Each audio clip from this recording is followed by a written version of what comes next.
भारत में बैटिंग करना पूरी तरीके से इलीगल है, तो फिर कैसे ड्रीम 11 जैसी कंपनी आईपीएल जैसे वर्ल्ड के सबसे बड़े खेल को स्पॉन्सर करती है। इंडियन क्रिकेट के सभी खिलाड़ियों से लेकर फिल्म इंडस्ट्री के हीरो तक सभी किसी न किसी बैटिंग साइड के प्रमोशन में लगी हुई है। मजा नहीं आया। रीटेक। बैटिंग में कैसा रीटेक? ब्रदर, तुम क्रिकेटर लोग एड्स में एक्टिंग करते वक्त रीटेक लेते हो ना, वैसे हम एक्टर्स भी क्रिकेट में रीटेक ले सकते। चल बॉलिंग कर। Let's go. तू आ।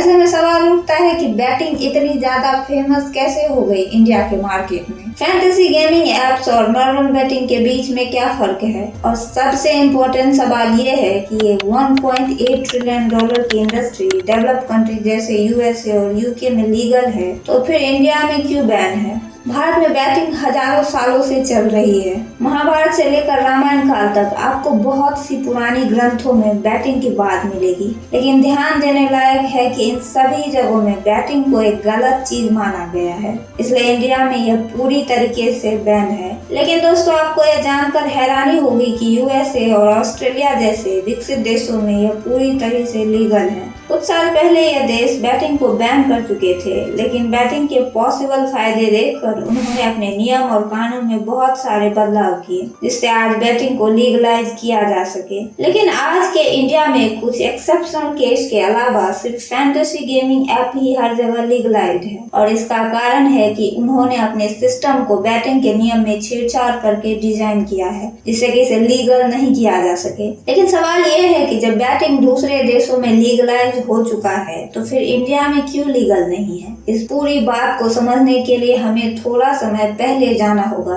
ये सब शुरू हुआ था जब ब्रिटिशर्स ने इंडिया में एंट्री ली थी। पहले तो ब्रिटिश ले आए क्रिकेट को इंडिया में, और तभी के समय में बैटिंग कार्ड और पासे जैसे खेलों में होती थी, और अब ये चीज क्रिकेट में भी होने लगी। जब क्रिकेट की लोकप्रियता भारत में बढ़ने लगी, तो भारत में क्रिकेट पर बैटिंग लगाने वाले लोगों की संख्या भी बढ़ गई। हर बुकी का अपना market and each bookie pitch पे पहुंच चुके हैं। रेफरी ने कॉइन वुली को दिया, टॉस के लिए रेडी। जब यह कंट्रोल के बाहर हो गया, तो ब्रिटिशर्स ने एक्ट 1867 लाए, जिससे इसे कंट्रोल किया गया। और आपको हैरानी होगी कि आज भी ये अधिनियम बैटिंग को कंट्रोल करने के लिए इस्तेमाल होता है। हमारे देश की आजादी के बाद से इंडिया के कई राज्यों ने बैटिंग को लीगलाइज करने की डिमांड की थी, लेकिन इंडियन गवर्नमेंट ने इसे गलत बताते हुए बंद कर दिया। लेकिन क्यों?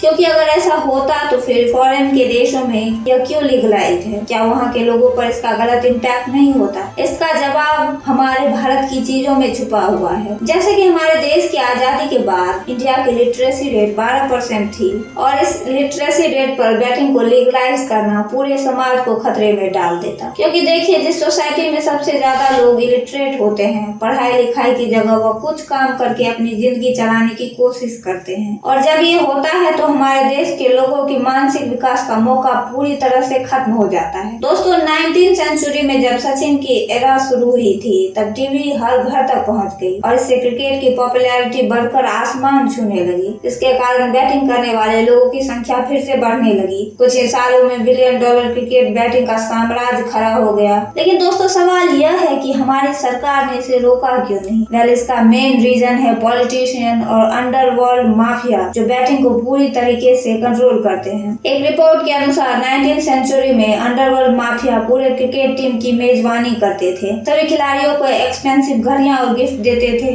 और पूरा का पूरा मैच फिक्स करके रखते थे। और यह केवल भारतीय खिलाड़ियों के साथ ही नहीं, बल्कि पाकिस्तान, ऑस्ट्रेलिया, दक्षिण अफ्रीका, वेस्ट इंडीज सभी खिलाड़ी इसमें शामिल होते थे। लेकिन क्रिकेट फेमस होने के साथ बैटिंग को कंट्रोल करने को लेकर माफिया के बीच कंपटीशन बढ़ गई। 19वीं सेंचुरी में वर्ल्ड क्रिकेट में आपको बहुत सारी बैटिंग स्कैंडल देखने को मिलेगी। भारतीय कैप्टन मोहम्मद अजहरुद्दीन से लेकर विनोद कांबली, इन सभी क्रिकेटरों की बैटिंग में इन्वॉल्वमेंट सामने आई। लेकिन यह बड़ी बात तब हुई जब 2018 में आईपीएल शुरू हुआ। आईपीएल के बाद क्रिकेट दर्शकों की संख्या बढ़ने लगी, जिसके कारण हर कोने में बैटिंग होने लगी। हर एक मैच हर दिन करोड़ों रुपए की बैटिंग करने लगी। साल 2013 में स्पॉट फिक्सिंग के साथ साथ बड़े फेमस व्यक्तियों द्वारा बड़ी बैटिंग स्कैंडल सामने आने लगी, जैसे कि श्री संत अजीत चंदीला।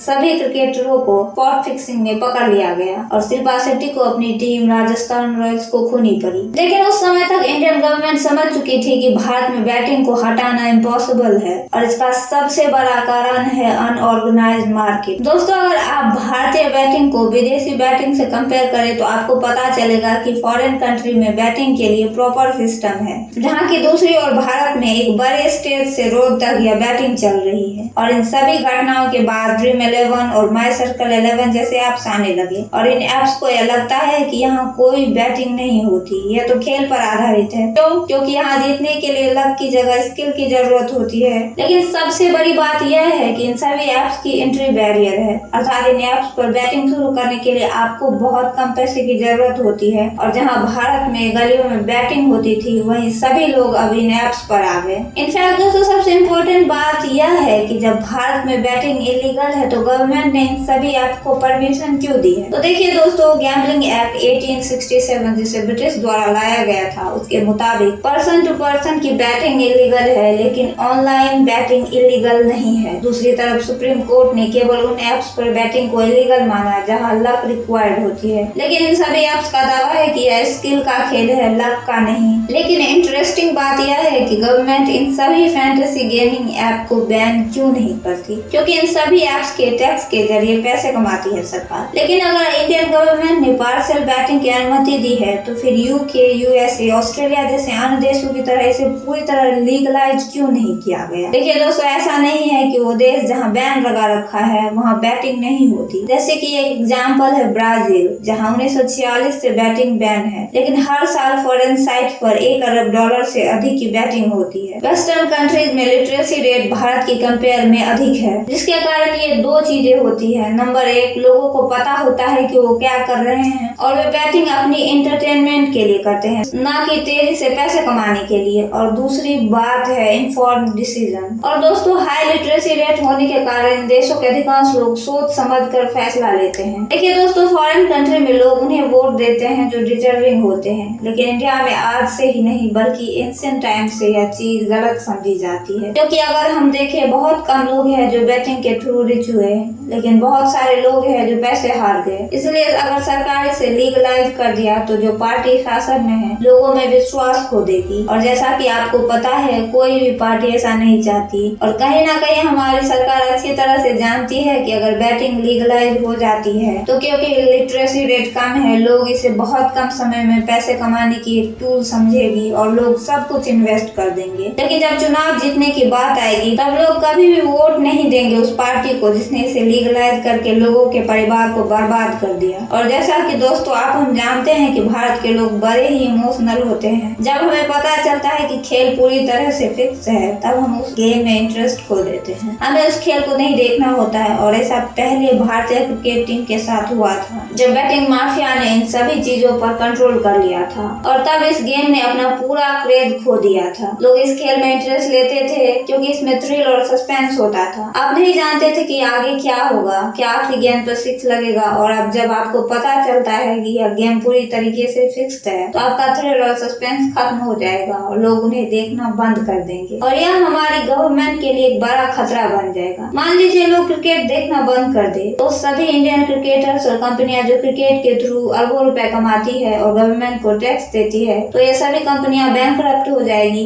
और इसके साथ एक और समस्या है जिसके बारे में कोई बात नहीं करता, वो है ब्लैक मनी। अब कहेंगे कि बैटिंग में ब्लैक मनी है क्योंकि यह इलीगल है। जब यह लीगलाइज हो जाएगा तब सारा व्हाइट मनी हो जाएगा। लेकिन इसके पीछे एक गहरी बात छुपी हुई है, वह है जो लोग इस बैटिंग माफिया को कंट्रोल करते हैं वो अपने पैसे को व्हाइट नहीं करना चाहते हैं। लेकिन क्यों? तो देखिए, जैसे कि पैसा व्हाइट हो जाता है इकोनॉमी में, वहाँ डिजिटल ट्रेल बनता है, अर्थात वो पैसे कहाँ जा रहा है, उसे किस चीज के लिए इस्तेमाल किया जा रहा है, इन सब चीजों का रिकॉर्ड रखा जाता है। लेकिन जो पैसा बैटिंग से कमाया जाता है, drugs, terrorism, fake money printing, art dealing, political parties, उन्हीं पैसों से फंड होता है। बैटिंग से कमाए जाने वाले इन सब पैसों को जो इन सभी रॉन्ग एक्टिविटी में यूज होते हैं, अगर ये सब व्हाइट हो जाए तो जो लोग इनमें इन्वॉल्व हैं और जिन लोगों ने इस सभी एक्टिविटी को फाइनेंस किया है उन सब के नाम सामने आएगा, जो सरकार किसी भी हालत में चाहती नहीं है। और यह सब कारणों में से सबसे बड़ा रीजन है जो बैटिंग हमारे देश में लीगलाइज नहीं है। आई होप वीडियो आपको पसंद आई होगी। कैसी लगी कमेंट में जरूर बताएं और अगर वीडियो पसंद आए तो लाइक जरूर करें, चैनल को जरूर सब्सक्राइब कर ले और बेल नोटिफिकेशन को ऑन करें। मिलते हैं अगले वीडियो में, तब तक के लिए मुझे दीजिए इजाजत।